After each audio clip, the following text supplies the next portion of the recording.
If you were like me growing up playing games during the 2010s, you always wanted to rock merchandise from your favourite games. Whether it was Half-Life, Minecraft, Overwatch, Portal, World of Warcraft, Call of Duty, whatever game it was, your merchandise was more likely made by this company, which is called J exclamation mark NX, but preferably I just name it Jinx. With growing up playing loads of games, for example Minecraft, being a massive die-hard fan on the Xbox 360, non-stop playing it, I always wanted one of those creeper hoodies or beanies, and they were made by Jinx. Same along with the plushies they'd made, whether it were like the creepers or the mushroom cows or whatever. They were the company which would go to make merchandise for that game. So with this in mind, in this video I'm going to be diving into the company itself and how it progressed through the years and the different franchises it took to make merchandise for and what's happened to the company now. So let's begin. The company, Jinx, originally started out as a home business and was created in 1999 around when the internet was like first introduced and people would experiment with it and stuff. And it was created by two web developers, Sean Gailey and Tim Norris. Around this time, it was mainly a side project for the two founders until around 2003 when they decided to partner up with Jason Corris and decided to work full-time using video game IPs and themes for their clothing. Supposedly this is how the company originally started because there's no really true information about it. So what I have gathered here is from a Wikipedia page, so it might be true, it might be not, so just take it with a pinch of salt. One of their first big licenses were around 2004 when a little game only some people may know called World of Warcraft, which were made by Blizzard at the time, was released.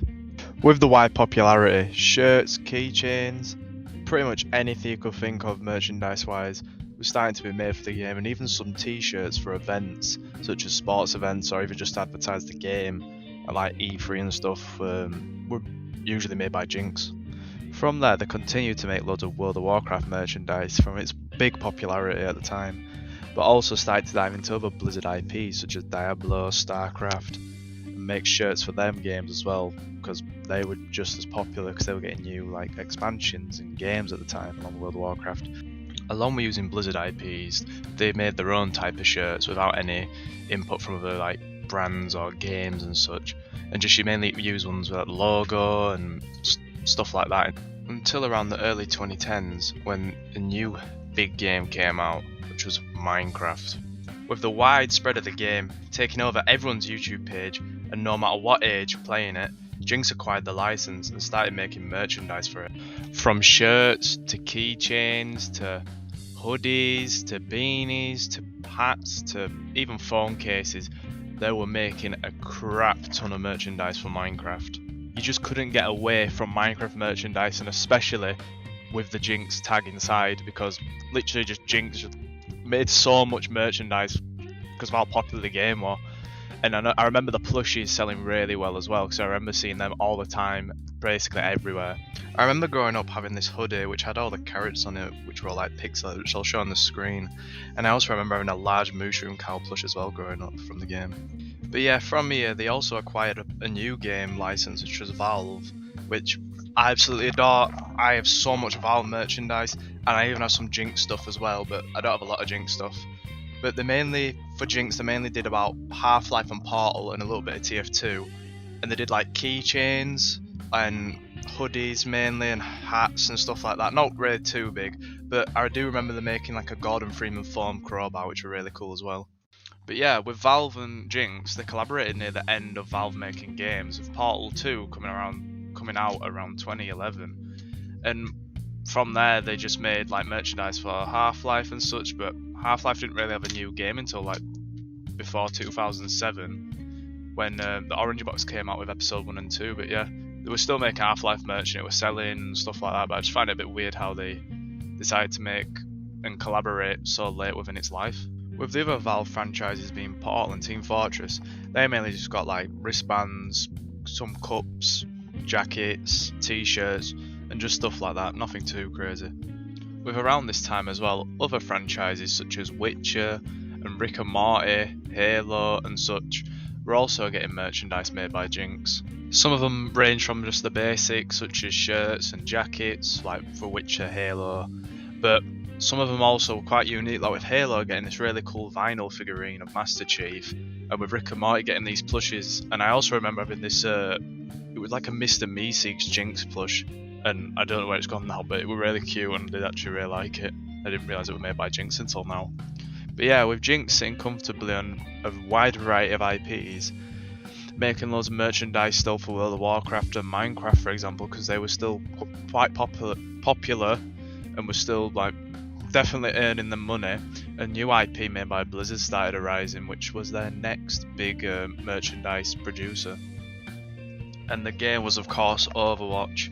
Well, its big popularity when it got released, with literally millions playing it. Merchandise for shirts, hats, jackets. They were just non-stop making merchandise for it. And this was all the way until really around 2020, when they just were making merchandise for Minecraft, World of Warcraft, just the IPs you already had. With getting new IPs, even such as like World of Tanks and stuff like that, the next really big IP was probably in 2020, which was Cyberpunk when it got released, which wasn't really the best release for the game, let's just say that. But yeah, with this they just made really like shirts, plushies, keychains, just like the basic stuff really. But yeah, from here they just mainly made merchandise for Cyberpunk, Minecraft, and just the IPs they had at the time until about 2023 when things went a bit south. With January 1st, 2023, they announced that Jinx will be closing its doors and no longer making merchandise.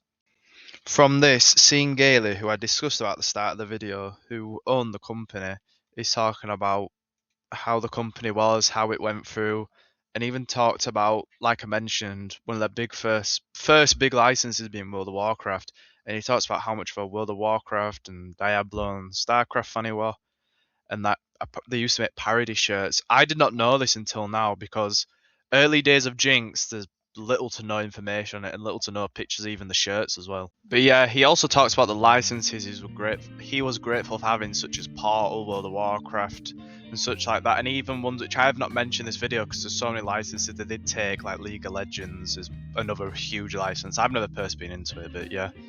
And from there, he just shut the shop, which is really sad. But yeah, it's a shame for this shop to go, because I do have loads of memories of wanting merchandise from them. And it's crazy they were open for 23 years. But yeah, there's sadly no information why the shop shut or stuff like that, but I assume that it might be because of 2020 and the pandemic problems and stuff might have affected shipping and making stuff. But yeah, it's really sad to see this company go, and personally I will actually quite miss it, because there is lots of Valve merch and even Overwatch merch that I remember wanting as a kid but never got it, and just seeing that the company's gone now, it's just really sad. But I'd like for you guys just to tell me in the comments on like what merchandise you may own or even wanted as a kid from Jinx, because I bet some of you did, such as the Minecraft plushies and stuff. But yeah, that's it. I just want to thank you guys so much for watching, as this video did take me a while with trying to balance lots of things like work and school and stuff like that. So I'm sorry that it's not like the best video, but I am trying to learn and I do want to start making more videos and so things about other topics and businesses and companies and merchandise, because personally myself I love collecting like merchandise of games and shows and stuff. But I just want to thank you all for watching, and if I missed up, please tell me, because I know for 100% I've missed some basic stuff about this company. But yeah, I'd just like to hear what you guys think and stuff. But yeah, I just want to say thank you so much for watching. Please like and subscribe, and I'll see you in the next video, which hopefully will be soon. See ya.